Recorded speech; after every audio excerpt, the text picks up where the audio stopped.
I like to describe myself as a mum before anything, go-to-market consultant, and just somebody who is really trying to redefine what it means to be in sales. So I'm really trying to change the profession. I always say that I stopped working in sales about 6 or so years ago and just started working on sales. So that's kind of the thing that I'm trying to do to create change. Sales is not something that I grew up thinking, oh my God, I'm going to be in sales. I went through a lot of transitions. So first I wanted to be a singing superstar. At 8 years old, I did an audition to sing Gabrielle's Dreams Do Come True, or something, whatever it's called. Yeah, I thought I was going to be on stage. And then I wanted to be a teacher. So I was that really annoying older cousin that made you do homework and sit down and play schools like literally every weekend. And then I said, actually, I want to work in social care and help people. So my mum always worked in social care, and my dad he's a carpenter. They're both retired now. So I was in this household where I had a Nigerian father, Jamaican mum, the best food ever growing up, and I was just taught to be a kind person. Just be a really kind person. Do what the authorities say. Like don't be non-polite to people. And I just had a really, for me, a well-rounded upbringing. Just a real well-rounded upbringing. And but my parents were like, you have to go to university. That's the thing you do. So I was like, oh, okay. So I actually went to theatre school for 4 years before that, and I had to make a decision at 18. Am I going to keep going down that path, or am I going to just like get on with my studies? And I chose the study route because I just couldn't see the performing arts thing. I'm like, yeah, it's a bit unstable, and I like stability. So went off to uni and studied criminology and social policy. And from there I thought, you know what? I want to save the world. I want to solve crime. And I was adamant that I would play a big role in solving crime. And I feel like that's still to come. But I couldn't, on this noble mission that I was on to solve crime, I just couldn't see a way in, and it was really slow. I think I applied for like 45 jobs after uni in social work and forensic detectives and stuff like that, and I just didn't get a response. So I always say like the bills were billing and the adulting was adulting, and I needed to make some money. So I got into sales. And it's interesting because in my head, I said, okay, so I have to do these 3 things that should drive this outcome. And then I get paid for that. And the more I do it, the better I do it, I get paid more. So that meritocracy for me was like, well, this just makes sense. I was a bit naive. I didn't think that being a woman, being black and being gay would affect any of those things, but over time you learn. So, but my career it started off like this. I was like, it's not really making sense to me yet. And then once I became comfortable with myself and who I was and my identity, it just went like that. But then it started to take a bit of a turn. So I got managed out and fired from roles over the course of the first few years of my career. And that threw me a bit because I was really used to success. As I said, after everything landed for me, I was used to being quite successful. I was top of the board. Everyone wanted to chase Hannah. We're like, what's Hannah doing? Where's she at? And then it was like, this isn't working anymore. And in my head, I was like, I feel like I'm doing the things that I should be doing, but it's not really working. And I was like, I'm doing what the manager's saying. I'll just try and work harder. But I was quite conflicted. So I was like, okay, so I don't know where to go from here. So I just, I doubled down and just worked harder doing what I was doing already. I thought that may be the thing that works, but it was odd for me. And I think what happened that really started to strike a chord is that my partner at the time was like, you know what, maybe sales isn't for you. Maybe like, try something else. I was like, what do I do? What do you mean try something else? It wasn't something that registered for me. So I was just going through this process of trying to work through, okay, so what do I do now?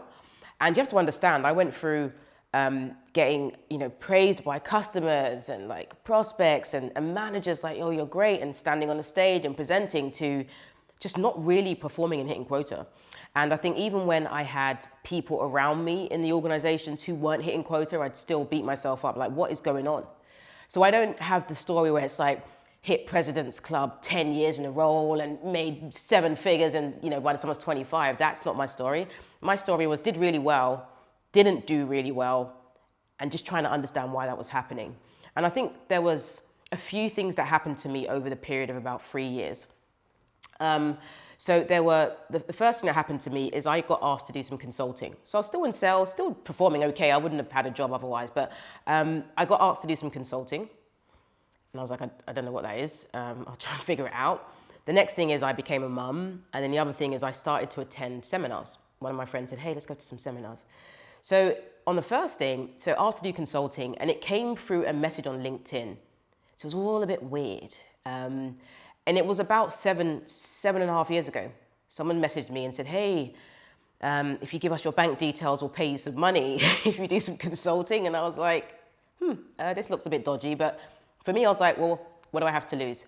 But something that showed me is once I did it, and I did it about 5 more times, I was like, oh, okay, so I am actually quite valuable. There's something that I know in my experience in how I'm approaching this, where people are like, you know a lot of stuff that's valuable to us and our customers.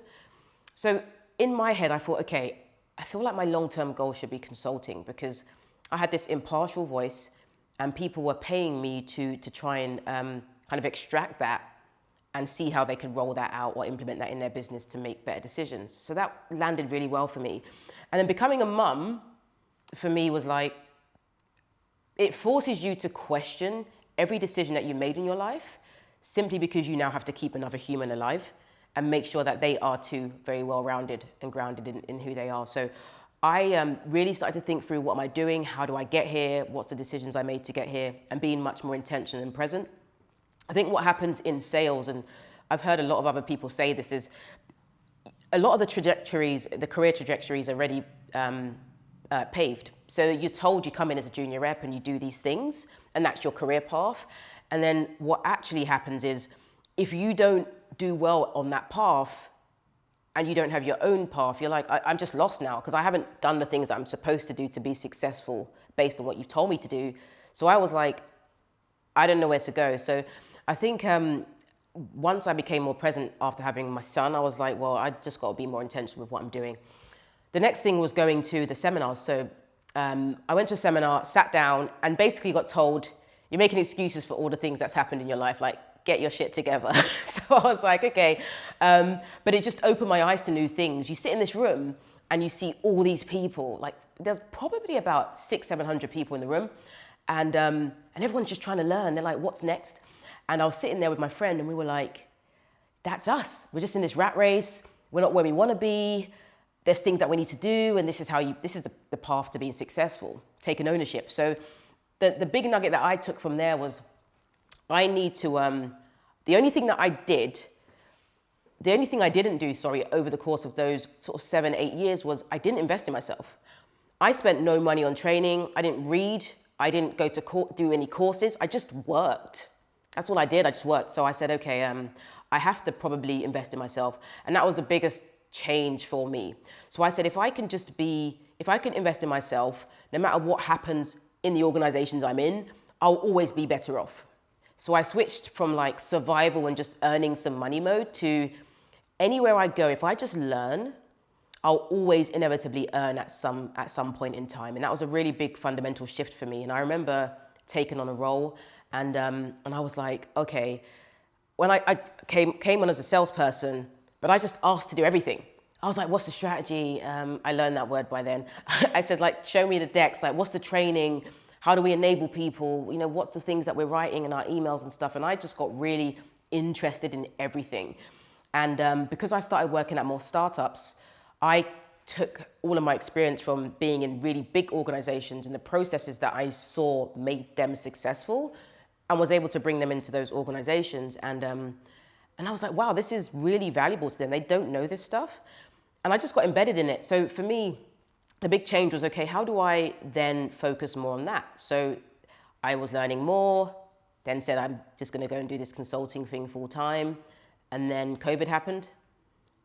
And all of the big risk I took became even riskier because I was like, okay, so I have one client and it's great.